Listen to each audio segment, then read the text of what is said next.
Hello મિત્રો, નમસ્કાર. NC classes ચેનલમાં તમારું હાર્દિક સ્વાગત છે.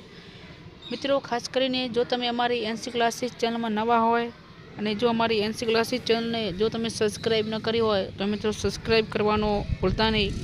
મિત્રો, ધોરણ 1થી 5માં શિક્ષક બનવા માટેની જે ટેટ 1 પીટીસીના જે 4,900 વિદ્યાર્થીઓ એટલે કે 5,000માં માત્ર વાત કરીએ તો 100 જ વિદ્યાર્થીઓ વાત કરી છે, એટલા જ બાકી છે. એ સહિત જે 1 લાખ ઉમેદવારો પરીક્ષા આપશે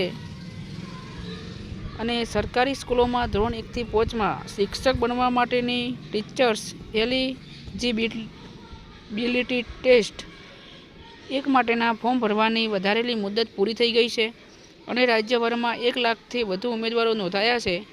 પીટીસીના બીજા વર્ષમાં હાલ ભણતા વિદ્યાર્થીઓને પણ ફોર્મ ભરવાની તક અપાઈ હતી, જેથી પીટીસીના 4,900 જેટલા વિદ્યાર્થીઓએ ટેટ 1 પરીક્ષા માટે ફોર્મ નોંધાયા છે.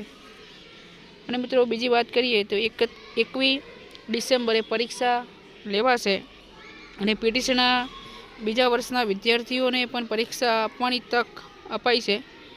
અને મિત્રો, વાત કરીએ તો ખાસ 1 લાખને પાર આંકડો જતો રહ્યો છે અને 1થી 5માં શિક્ષક માટેની ટેટ 1 અને ધોરણ 6થી 8માં શિક્ષક માટેની ટેટ 2 લેવામાં આવે છે. અને ટેટ 1 પરીક્ષાના જાહેરનામા અગાઉ પીટીસીના વિદ્યાર્થીઓને ફોર્મ ભરવાની તક અપાઈ ન હતી, પરંતુ ઉમેદવારો રજૂઆત કરી એના પછી એમને તક અપાઈ છે.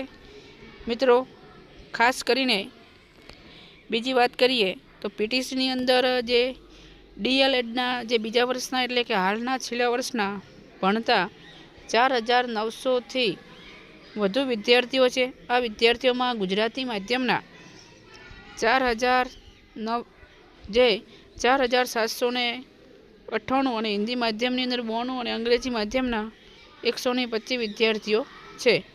રાજ્ય પરીક્ષા બોર્ડ દ્વારા આગામી 21 ડિસેમ્બરે રાજ્યભરના સેન્ટરોમાં ટેટ 1 પરીક્ષા લેવામાં આવશે અને ટેટ 2 પરીક્ષાની તારીખ હજી સુધી મિત્રો જાહેર થઈ નથી અને ટૂંક સમયની એની પણ તારીખ જાહેર કરવામાં આવશે. મિત્રો, ખાસ કરી જો તમે અમારી એનસી ક્લાસીસ ચેનલમાં નવા હોય, હજી સુધી આપણી એનસી ક્લાસીસ ચેનલને સબસ્ક્રાઈબ ન કરી હોય તો મિત્રો સબસ્ક્રાઈબ કરવાનું ભૂલતા નહીં. અને ફરી નેક્સ્ટ વિડીયોમાં મળીશું. જય હિન્દ, જય ભારત. અને મિત્રો, એડવાન્સમાં દરેક પરીક્ષાઓ આપતા વિદ્યાર્થીઓને મિત્રોને બરાબર બેસ્ટ ઓફ લક. જય હિન્દ, જય ભારત.